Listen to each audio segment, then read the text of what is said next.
we're good whenever. Okay. Hey everyone, we're going to work on a class 4 restoration today.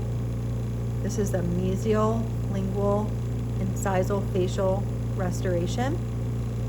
It's already pre-prepared, and so what I'm going to do is put the mylar strip in. The mylar strip comes straight. There's all kinds of different brands. This one is going to need contoured. So what I do is I just rub my fingers together lightly so that I can pre-contour this mylar strip, and it just stays curved then. It'll stay put a little bit better than if I just put it in there straight. So what I'm going to do is place the mylar strip interproximally and make sure that the strip slides underneath the gum tissue. Okay? There's the free gingiva where the gums are not attached to the tooth. That's where this mylar strip has to slide. So once you slide that in, you have equal amount of strip on the lingual and on the facial surface. Kind of hold that in place and then place your wedge. So I'm going to let that go right now so I can grab my wedges. And there's so many different kinds of wedges out there. These are kind of contoured. There's different sizes depending on the amount of space that you have between your teeth. You choose the proper size wedge. So this wedge, if you can see, it's kind of shaped like a boat. It's narrow at the top and flat on the bottom. You always want to make sure that your wedge is placed with the flat side towards the gums. So I'm going to put this wedge in and see if it's the right size. Basically what we want is we want to choose a wedge that is a little difficult to get in, because that way when we place it, it's going to separate the teeth a little bit, creating some space. Now on a Typodon, obviously there's no ligaments or anything, but it still works a little bit with separation. But it's super important that you have the proper size wedge to get that separation on a human, because if you don't, then you're not possibly going to have a nice tight contact. So what I want is I want my strip to be held in place with the wedge so that it's not going to be moving on me. And when I'm ready to use it, I'm going to put my finger on the lingual surface of the tooth, trapping the mylar strip in between my finger and the lingual surface of the tooth. I take my thumb and kind of push the facial part of the mylar strip out of the way. So if you can see here, let me put my chair down a little bit. If you can see, my finger becomes the wall for the lingual surface along with this mylar strip. The mylar strip gives the material, when I place the material in here, a nice smooth finish. Okay. The material in itself has very, very small filler particles, so it, if placed properly, will give you a really nice finish, but especially whenever you're putting the restoration in against a mylar strip that is nice and clean and smooth. Now I say clean and smooth is because you don't want to keep using the same strip as you move along and continue to fill restorations. You should always get a new matrix band no matter what. So what I'm going to do first is I'll show you how to prepare the restoration, and we're going to prepare it with an acid etch. I like to use the etch material. You can do it this way, and I'll show you another way to do it.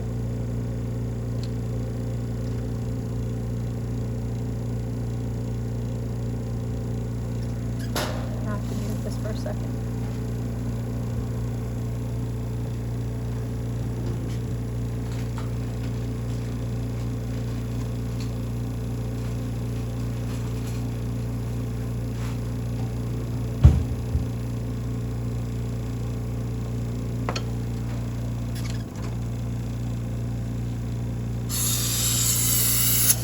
This is kind of like a total etch when you're just etching all enamel around the prep, the dentin, cementum, or whatever was involved there. You want to leave the etch on for the proper amount of time that's required by the manufacturer's instructions. And then you want to give it a nice rinse. And typically, you're supposed to rinse it for about as long as you etch the tooth. Now, this tip-it-on is not going to end up with a dull, chalky surface like a tooth with enamel would appear.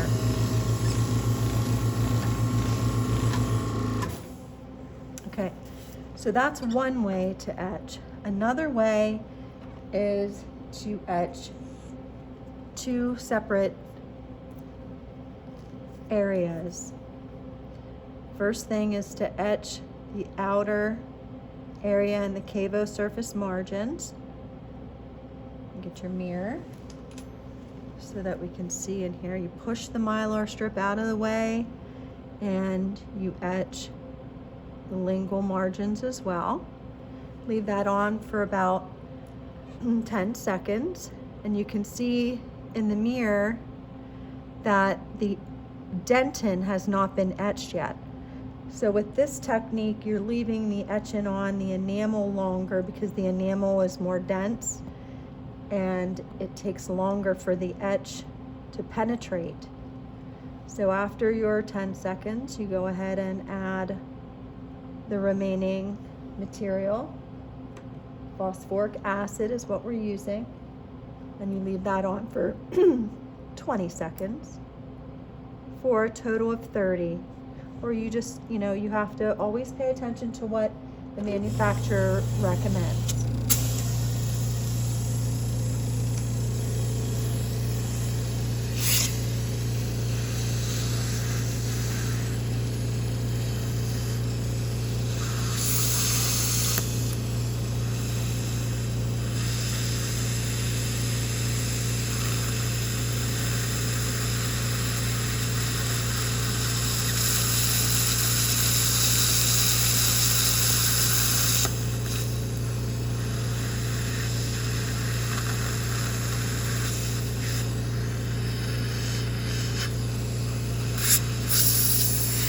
So when you dry this, you want to make sure that your strip isn't wet.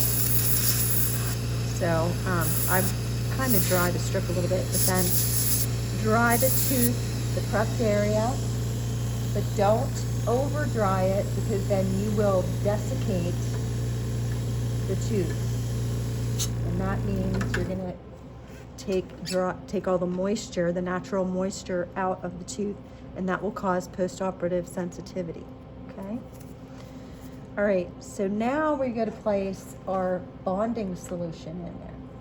And some of you may be using a system that has a primer prior to the bond. If that's the case at this point, you would place your primer on the tooth, you would lightly air dry it, and then you would place your bond. So we don't use a primer here.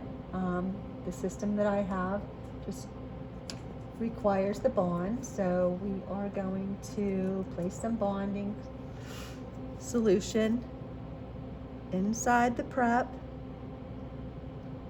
and all along the cavo surface margin.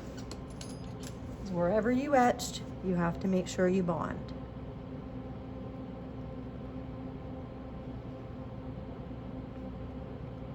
And your manufacturer will tell you how long you're supposed to rub the surfaces with the material. It's not It's not like you just put it on and lightly air dry. There are recommendations. If you don't follow the recommendations, then you could end up with the failure of your restoration, or the patient could have postoperative sensitivity. So lightly dry the area of the bond to thin it out, and then light cure.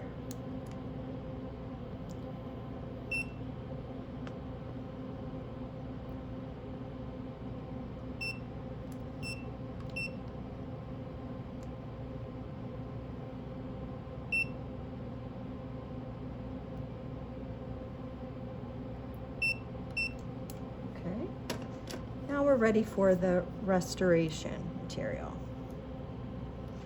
I'm going to apply some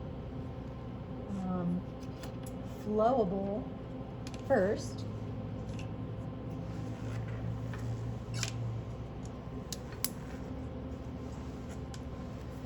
And so you know it's flowable whenever you see that the tip is really skinny and narrow, okay? And keep in mind, turn the tips to whatever direction you need. Don't be twisting your hand in weird ways and so on. When you're doing the flowable, when you start putting any material in, you want to start getting your mylar strip adapted properly. So you're going to lay the fatty part of your finger pad here on the lingual and try to make sure that you're touching the adjacent tooth. And when you adapt your finger here, you don't want it coming forward and pushing the mylar strip forward, because that's how your filling material is going to be shaped. So adapt your finger so that you have a nice flat surface here, okay? First increment I'm going to put in here is just going to be on the axial wall.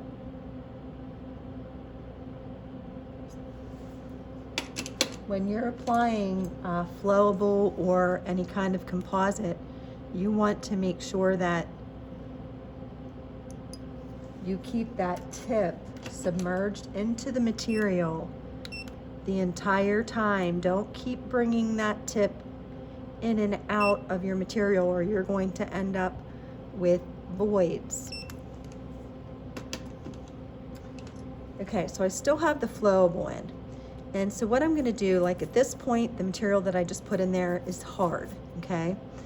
The flowable that I'm going to use is going to be placed on the mylar strip, and I'm going to create the wall.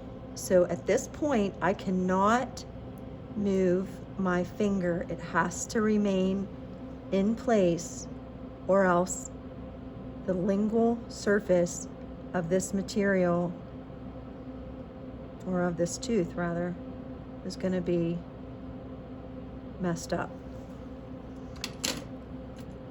And it will take a lot of adjusting afterwards. So I put the material in there, and then before I cure it, I'm just going to straighten out that incisal edge there.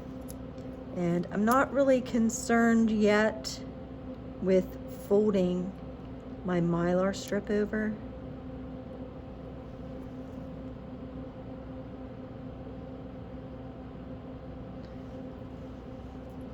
Now I'm going to cure it.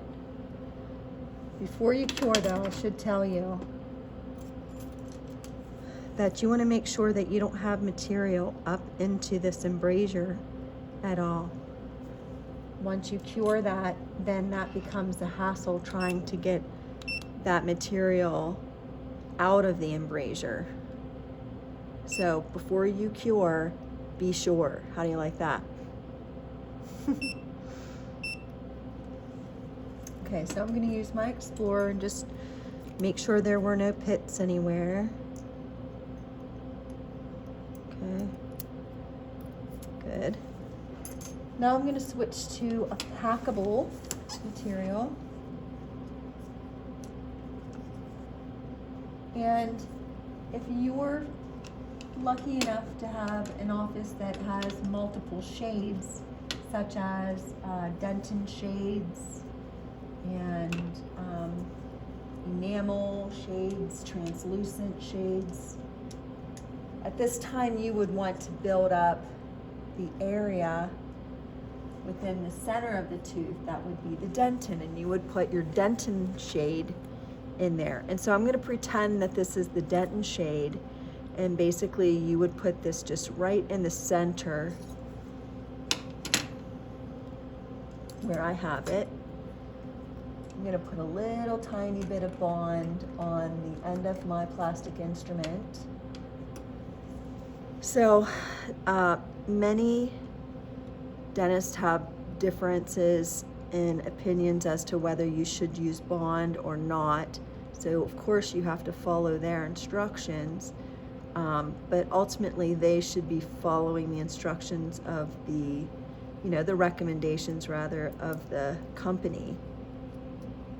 If you add a lot of bonding material to your restoration, then you'll be changing the viscosity of the material. So basically, I don't know if you can see it, but about from here over, I'm pretending that I'm putting the Denton shade in here, which would be like a little bit of a darker shade, but I don't want it build up the whole way to the facial surface, because if I do that, then that's going to show through. So you just want a small amount of material there.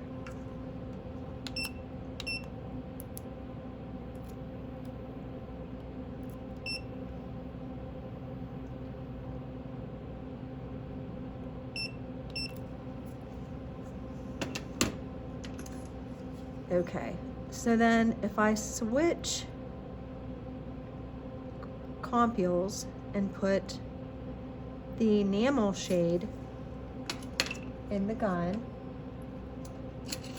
then I will put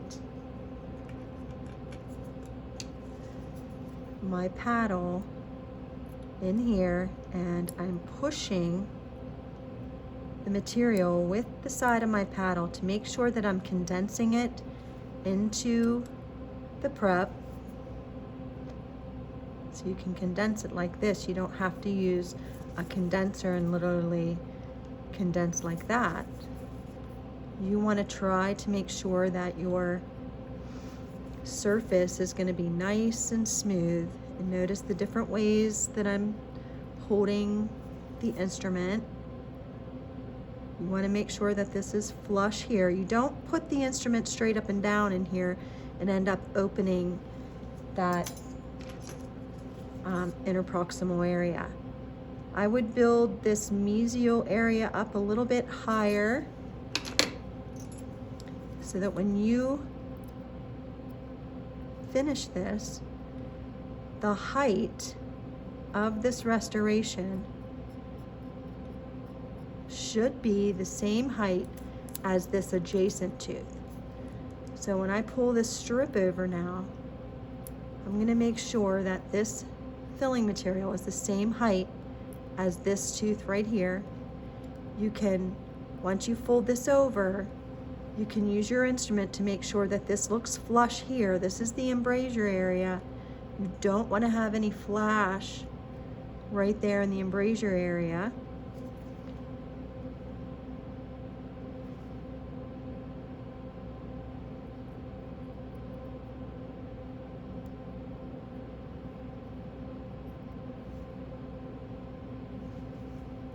So take your time, make sure that your light is on dim so that your material is not setting up before you're ready for it to set up. If it starts setting up, you need to get that material out of your prep. Scrape it out and put new material in there. Always make sure your material is very smooth. before you cure it. So I'm going to pull this back and just double check with my Explorer to make sure that the height is where I want it to be. And this is a little bit of flash that you typically get from that strip pulling that over.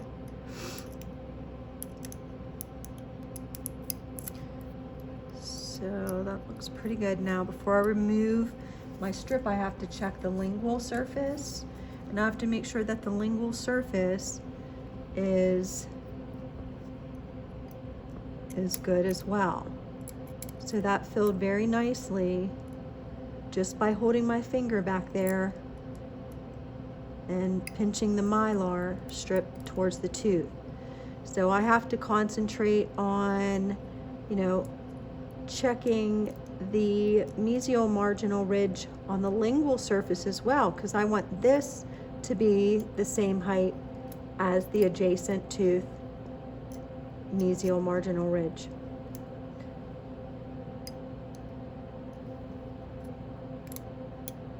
I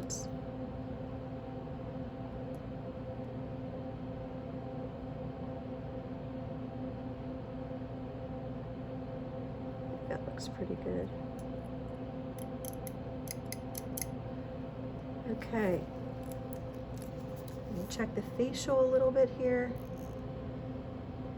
And I'm going to put a little more material right in here.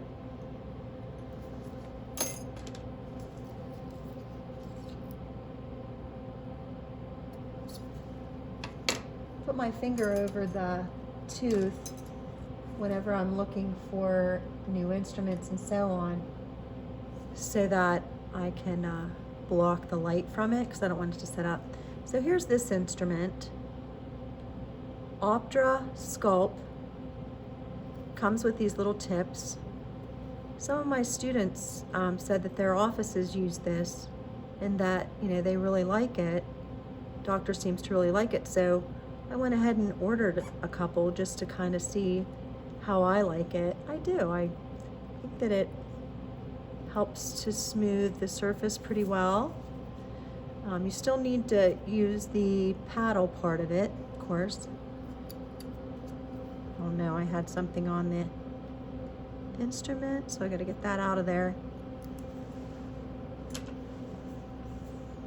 You ever notice that there's any kind of color from something, maybe it's articulating paper or something that got on the instrument? You got to get that out of your filling, or it's going to be inside it. That won't be good.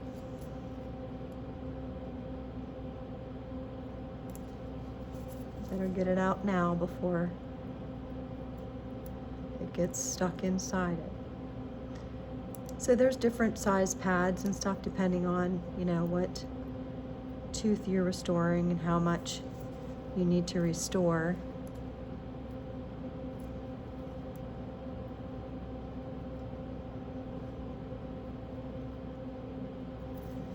Look with my mirror real quick and see if that kind of fixes that problem.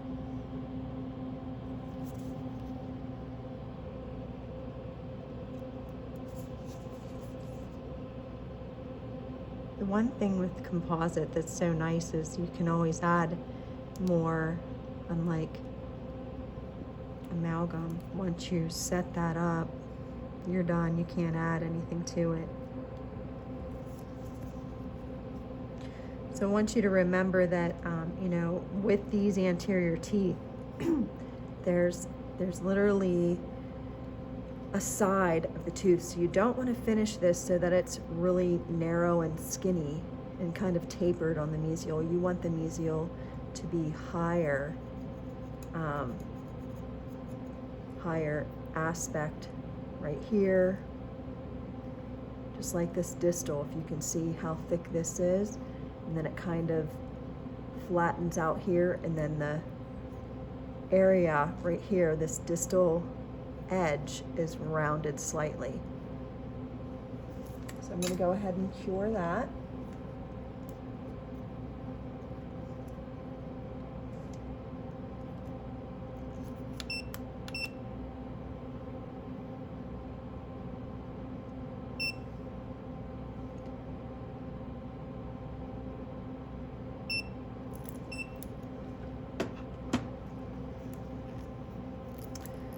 Okay.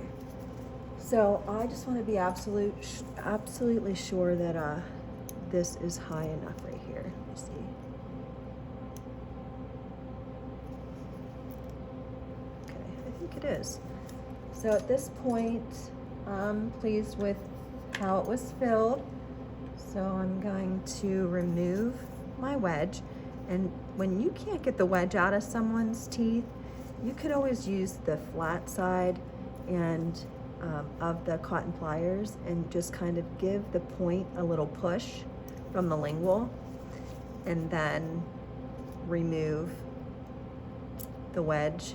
And when you're removing the wedge, you're pulling it straight out. Don't wiggle like that because you're going to end up breaking the tooth.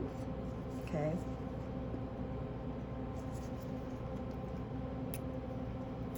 Okay, so now at this point, I can take another look to make sure that everything is the way that I want it to look.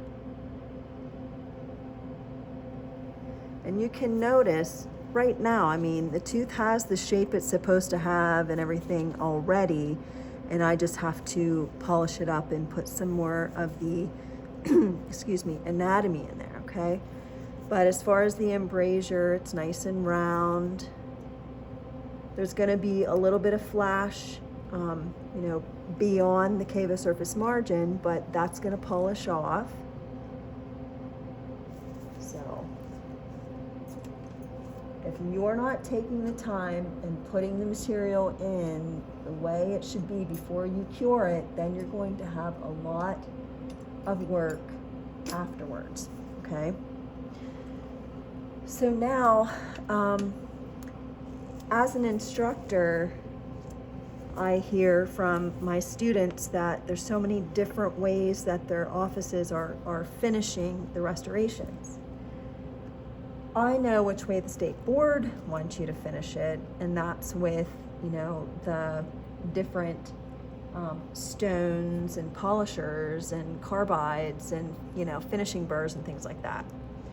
And so I like to have on hand a latch type contra angle, okay, that that utilizes or that holds all of the various carbide burrs, different shapes and so on. Typically will hold some of these polishers, stones and things like that, as long as they are a latch type burr, which has this end, then this is the contra angle that you want to use.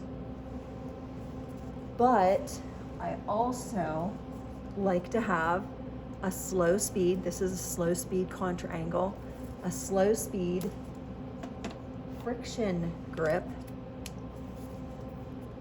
handpiece, an attachment here that I can put high-speed burrs into. And so you see the difference in the shank. It has just a straight shank there, and this hole is smaller so it can accommodate, the different burrs. And so when you're first starting out and you're learning all of your burrs and things that you need to work, rather than just picking up a high speed for the very first time and trying to adjust your restoration, pick up the slow speed, the friction grip, contra angle, and get used to using the burrs that your office is going to be using in high speed. Get used to adapting, the burr, and, figure out what angulations and things like that you need to hold it, how you're going to have your fulcrum, which is your finger rest and so on, before you pick up a high speed. That high speed spins so much faster than what a slow speed does, and so you're going to end up doing some damage to your patient's tooth, or maybe taking more of the material away than what you had hoped to take away if you're using a high speed. So my recommendation is to use the slower speed hand pieces to get acclimated, to just be familiar with, how you're going to use these instruments, which instrument works best for certain situations, and so on. Okay? So I thought that I would use this time to show you the different burrs and discs and things like that that can get us to the same finish besides using a high-speed handpiece. So what I would do first is start out with your carbide burrs. If you have a lot of flash or a lot of material that needs to be removed, you want something like this burr, or there is a composite set that has carbide burrs as well. There's some diamond burrs that can be used, and all of these can be used in that friction grip contra angle handpiece.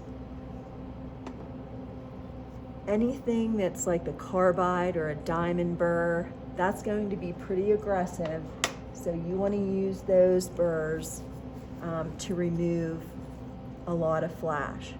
Now, I would not recommend using a round burr on a facial surface or a flat surface. You wouldn't use the round burr like in an embrasure area. I would choose, more of a tapered burr, something that comes to a point, to try to get that in the embrasure area. What I will do with this is I'm going to check the lingual surface. The lingual surface of anterior teeth are concaved, and so therefore you should be able to adapt this burr better on the lingual side.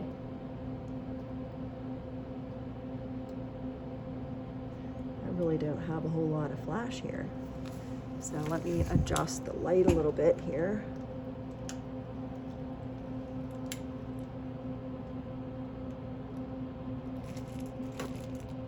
Right. Okay, so maxillary teeth, you want to have the patient in a supine position. Sit behind the patient, and your arms are around the patient's head, and then you're putting your mirror, if you're right-handed, your mirror's in your left hand and your instrument's in your right. So what I suggest that you do is kind of do the motions with your burr. You can use your burr to also feel your margins to see if you have flash anywhere. But, go through the motions. Practice first before you step on the rheostat and start drilling, okay? Get the feel, because when you're working in a mirror, everything is opposite almost of what you want to do, so you have to get used to that. Then when you're stepping on the rheostat, don't floor it, okay? Put your heel on the floor and your toes or your toe on the rheostat, so that when you are stepping on it, you can control the speed, okay? So you want to use a very light pressure when you're using these carbide burrs, and just kind of go over the surface of the cava surface margin to make sure that that's flush and that you do not have any flash where you don't want it to be. And I'm feeling with the burr to see if I feel any catching of the burr, any roughness anywhere. And if I do, then you just get in there and adjust it. But it is important that you look in your mirror the entire time when you're adjusting, okay? So then for the facial, there's different burrs that you can use. Let's see, let's do a green stone. The green stone is the more coarse stone. Looks a little white because it's been used and it has some residue from composite in there. But this is a green stone, it's more coarse. The shape of this is going to adapt better to this facial surface when I go over it, okay? The point is going to allow me to smooth in here. Now this point is a little worn because it has been used, but a brand new green stone will have a real nice sharp point on there, and that will even be better with polishing any areas interproximally that you need to smooth out. So here is basically what you would do when polishing the facial surface with a green stone. You have to look in the mirror because you don't want to just sit like this and look straight at the person's tooth while you're polishing, because you could end up taking too much of the facial surface away at the incisal edge, and then that would be too thin, okay? So I'm going to go ahead and start with this green stone. And you're not going to be able to use a green stone forever. Like it wears down, it gets less abrasive as you use it. But if you notice that, you know, you've sterilized your green stone and you continue to use the same one and it's just not doing what it's supposed to do, then of course put it in the sharps container and get a new stone. So again, I'm using this. I can feel that that's smooth. I would like to add a little more to that lingual though.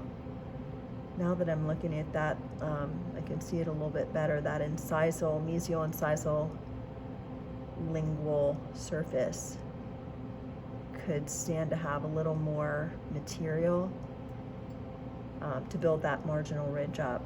I couldn't see it that well with the strip in there, but whenever you're polishing, you want your surface to be smooth. Now this green stone is coarse, so it's going to remove your material, okay? And I want to try to create some natural anatomy in the tooth.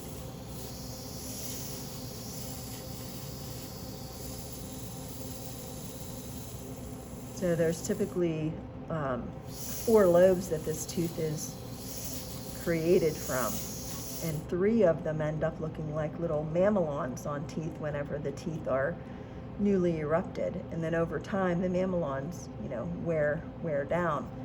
But if you look at this, the incisal edge of this tooth, can you see that in the mirror? You see how it's wavy? These are lobes, okay? And so that's anatomy. So we want to try to put the same anatomy into this filling on this mesial facial surface, okay?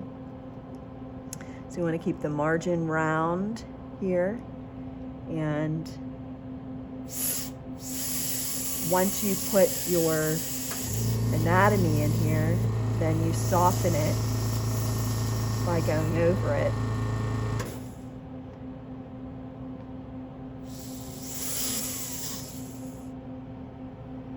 Okay, so that's how you use the green flame stone. You can use a round green stone, and that will adapt nicely to the lingual surface because the lingual is concaved again. You would use that round stone on the lingual. You don't really want to use the round stone on the facial. When you have a pointed stone to use, that would be the better choice. So before you move on to a different stone, a less abrasive stone, such as your white stone would be next, You have to give it a quick rinse to get rid of that abrasiveness, and then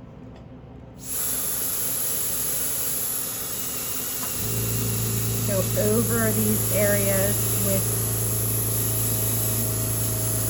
this to smooth out those surfaces, smooth out the rough surface that the greenstone left behind. Now this is still a stone, it's still coarse.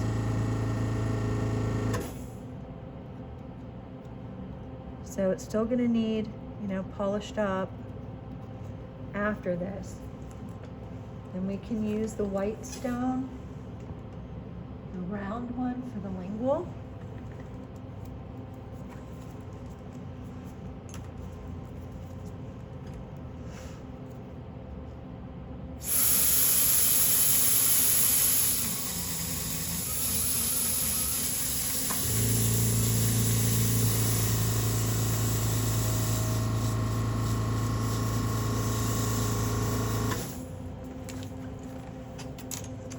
Give that a rinse.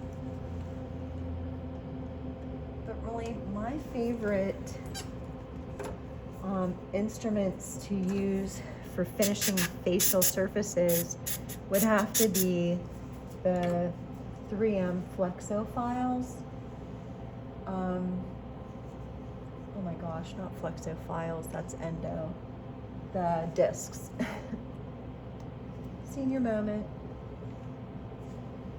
So let me put this in here. So these discs come in 4 colors.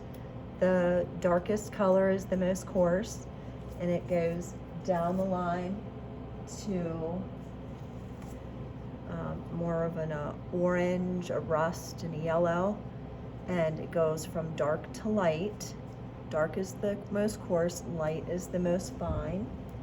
I like to put my discs on 2x2 gauze, like at least 2 pieces, and then you can just kind of snap this mandrel right there, right onto the discs without having to mess with it too much. But when you use the discs, you have to use all 4. You don't want to use, just this one and leave it that way, because it is so coarse that it would leave minor scratches on the surface, and that surface would end up accumulating a lot of stain and debris and things like that over the 6-month period before the patient comes in for a cleaning and so on. When you are using the disc, holding it, holding the handpiece properly close to the working end whenever you're able to, adapting the disc first and thinking about how you want to activate it is super important. Instead of just stepping on the rheostat, I keep pushing the wrong thing. Stepping on the rheostat before you adapt it could end up damaging your restoration and taking away something that you didn't want to take away. So put it where you need it, figure out how you're going to swipe it, how you're going to start using it, and then step on the rheostat and control the speed in what you're gonna, and what you're gonna need. So a lot of patients, they expect their tooth to look sometimes better than what it looked like before they even got their tooth fixed, right? You want to make sure that you know the anatomy and that you know the shapes in which the tooth should be formed. All of the teeth have embrasures, which you should know by now. And they have, a facial embrasure. So this here, the way this tooth rounds down into that, and the way this tooth rounds down into this interproximal space, that's the embrasure, okay? We need to make sure that this filling has an embrasure also. So I'm going to use the disc right here along the mesial edge, and then I'm going to slightly round, like swipe the disc towards the distal, just to kind of round this, mesial margin, okay? That's gonna give that an embrasure. That's gonna give it the round edge that's needed for it to look natural.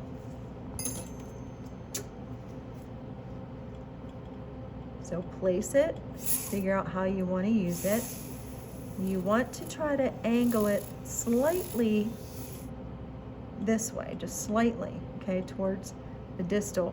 If you put it straight up and down, it could possibly catch and go the whole way through and then open your contact. So have a fulcrum nice and close. You start here and then kind of swipe over.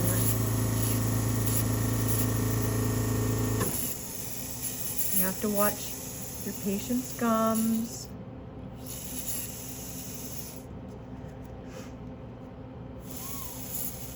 And then you want to make sure that you don't leave like a real harsh mesial incisal edge.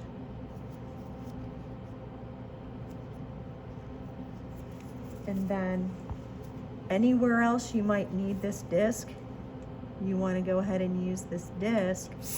Don't like switch down to do all four for this area and then go back to this and have to do something else. Use your head and think about what you need to do while, with this particular disc while it's still in place, okay? So I'm going to take this one off, and I'll bring this over so I can show you how you just snap them on if you put them on the 2x2 gauze. I'll just lay it here for a second to show you. Because you have a couple pieces there, all you do is go like that and it just snaps right on for you. So remember to just kind of clean off that gritty substance from that first disc and then continue with the next disc, and just round, smooth over the surfaces with the next one and so on. So you continue to do this.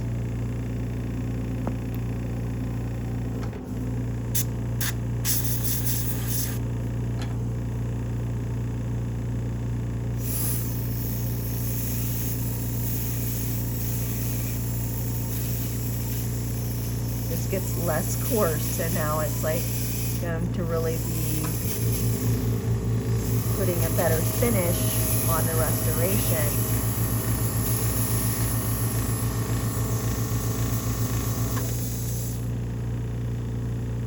You can already notice a little bit of a shine.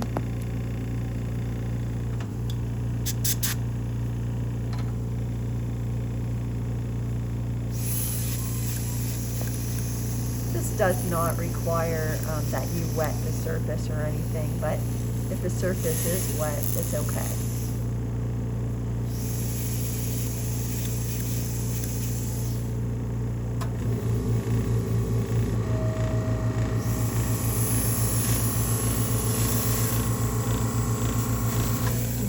Oh, there we go. I got worried for a second. There was something orange there, and it was some of that disc. Be careful when using the discs on the lingual surface. That lingual surface has a cingulum. Let me point to everything.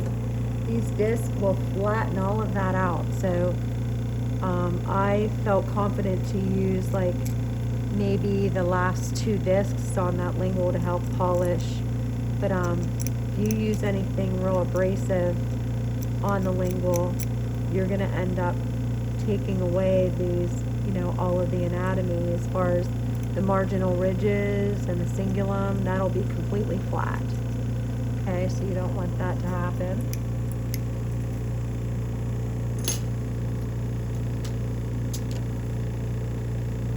Okay, so now here are some other polishers that are very popular these days. well, wait, I'm going to use a different kind first.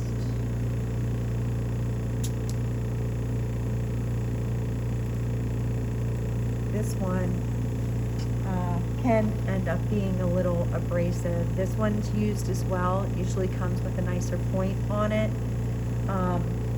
Listen, I'm not telling you to use this one after the discs. What I'm doing is showing you different polishers and finishers that you can use, okay? So if you choose to use the discs, use the series from dark to light, and then, you know, polish it up with maybe some polishing paste, or as a matter of fact, maybe I'll do that.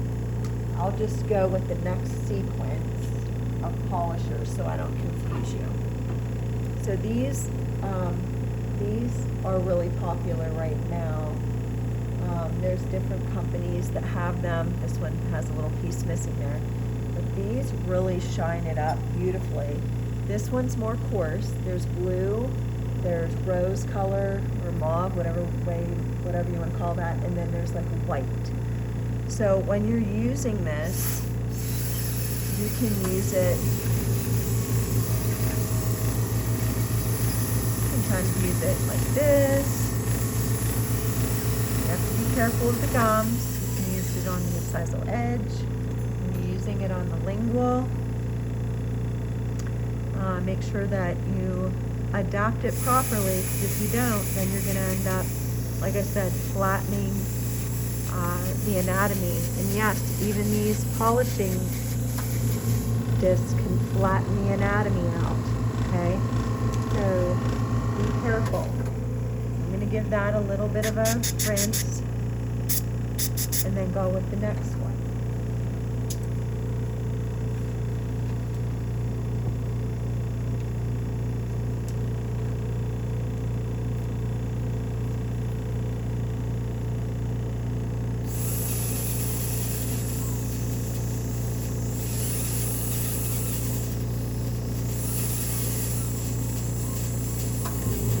Look at the finish on that.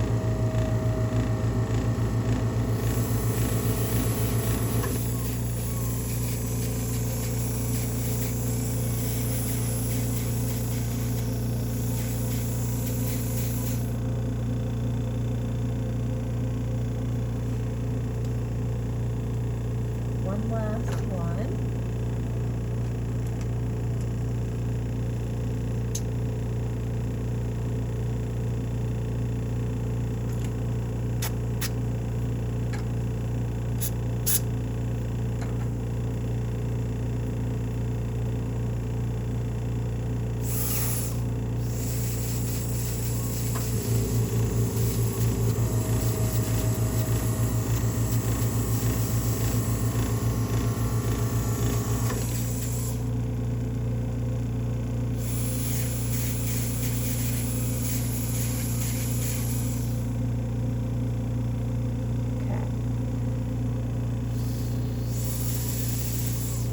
So some offices, they don't even use the discs and things. They just go right to, you know, these polishers.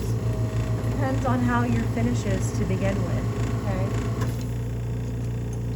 All right.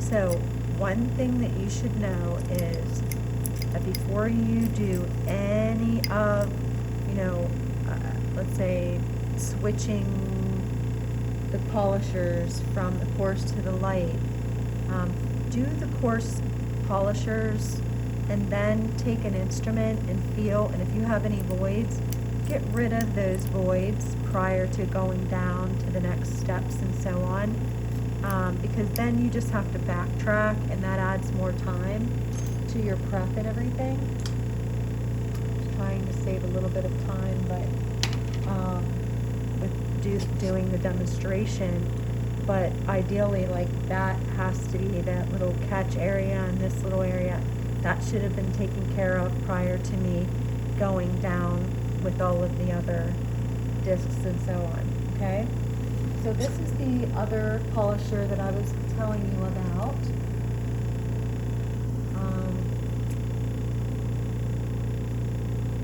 Like I said, there's so many different companies out there, different polishers.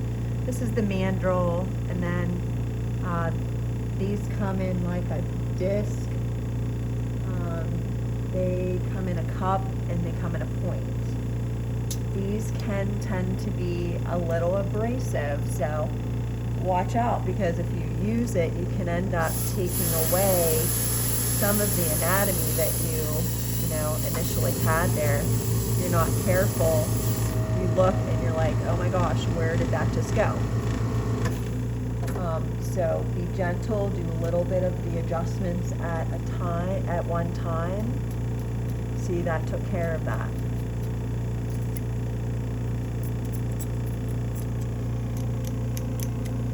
Okay. But yeah, that's a different one that you can use with the other attachments. Get familiar with whatever it is your office has. Look it up, Google it and see. Read the instructions. If the instructions aren't with whatever system your office has, look it up. Make sure you're the one that's responsible for the restoration. So you want to make sure that it's done correctly.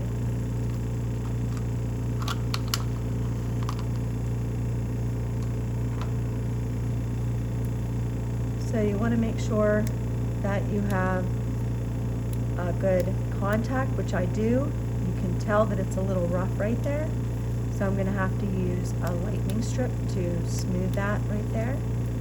I could also use, I'm going to show you some of the composite burrs using the friction grip handpiece.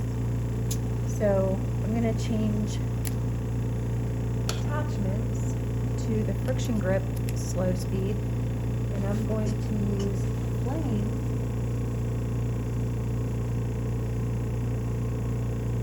So if I don't have a lot to remove, I'm not going to want to put a real coarse burr in there. This is fine. Typically, depending on what company you use, yellow is the finer of the diamond burrs. Have a blowout. All right, so this is tapered. It's very, very thin at the end, and then it gets wide. So if I hold this on the side and just kind of run it along like this, the little teeny tiny point will go into that facial embrasure area and hopefully remove that rough area that was left there. Typically that area probably was there because of the discs. Sometimes it like kind of cuts in and leaves a little bit of a rough area, but once you do this, then you can take this and round your margin slightly.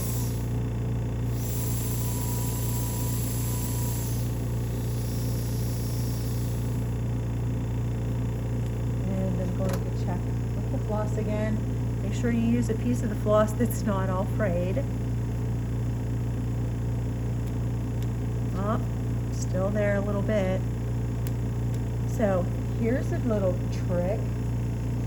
If you put a wedge interproximally, that'll open that contact a little bit, and you can get your flame down in there a little better. So put your wedge in there to open it up. Now remember, when your patient's going to be numb, but they're still going to feel that pressure from that wedge. So just let them know what you're doing before you go, pushing that down in between there. But this will allow you to get in there a little bit better and hopefully remove that area that was a little rough.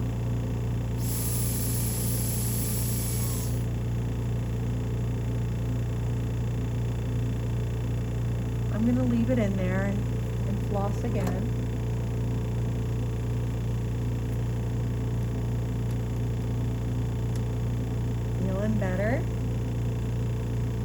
one more time of this, and then I'm going to use a lightning strip.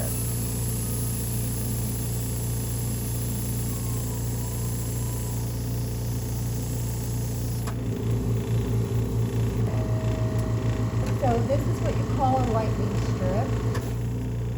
This is a composite lightning strip. It has a clear space in the middle. And so when you have a wedge in there, you floss the clear part between the teeth. You don't want to try to floss like the abrasive areas between, because if you do, you could open up your contact. So obviously this is the tooth I worked on. I want the abrasiveness to be facing the filling that I worked on. And then I'm going to hold the strip close to the lingual and close to the facial, and I'm going to start kind of going back and forth, creating a C here to smooth that interproximal area. When you go to put it back in, make sure you have the clear part again, and then you want to smooth it. But be careful, because you could open up the contact area if you strip it too much. So I'm going to take this wedge out and check the embrasure one more time, and then we'll check the contact. Good.